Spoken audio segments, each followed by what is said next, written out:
I'm going to show you something I've never admitted before on camera. My name is David Allison. I'm the founder of the Valuegraphics database. About 5 years ago, I wrote this book called We Are All the Same Age Now.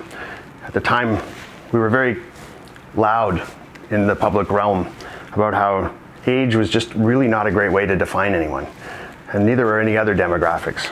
The subtitle here is Valuegraphics, the end of demographic stereotypes. We've moved on in our story since then, and we spend more time now talking about how powerful values are as a way to understand, motivate, and engage with a target audience. We try not to do so much bashing about age-based stereotypes and age-based generational profiles, about how ridiculous they are. People within any one of those age-based cohorts that we're all so familiar with, 18 to 24, 25 to 36, 37 to 45, and so on, they only agree with each other on anything about 10.5% of the time. So if you're doing anything out there in the world using age as a way to understand a target audience, it's a lousy tool. It's not going to be your friend. It's not going to do you any favors. You're wasting 90% of your time, your energy, your resources. So we've changed our story. We're talking more about values today. But every now and then, this age story rears its ugly head.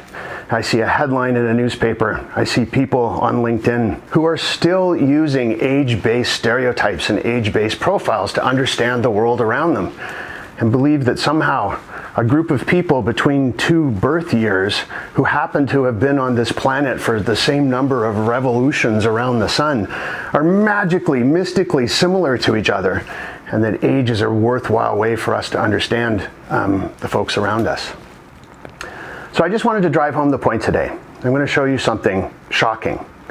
I'm going to show you something I've never admitted before on camera, and it's this.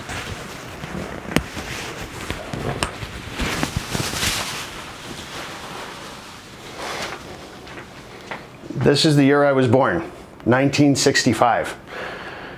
I used to be worried about that number because it sounds like it was so very, very long ago. And I guess it kind of was. But now that we've got research to back up the fact that just because I'm a certain age, I'm not like anybody else who's my age. I don't have to fall into any kind of ideas about what I'm supposed to do. Nobody acts their age anymore. In fact, we could really make a very strong case to just erase age altogether, and to stop thinking about how old we are, and to just leave it alone.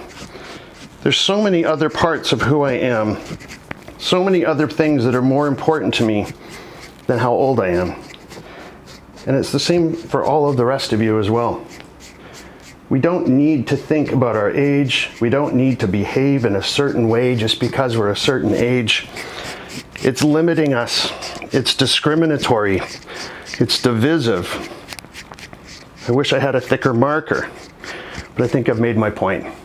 Let's just stop it already. Let's stop using age as a way to understand ourselves and as a way to understand each other. Let's focus instead on what's really important, what's in here, what our values are, what matters to us as human beings, the things that bind us together and will help us find a better path forward for our companies, for our organizations, our target audiences, but also for the whole world. That's it. Thanks for listening.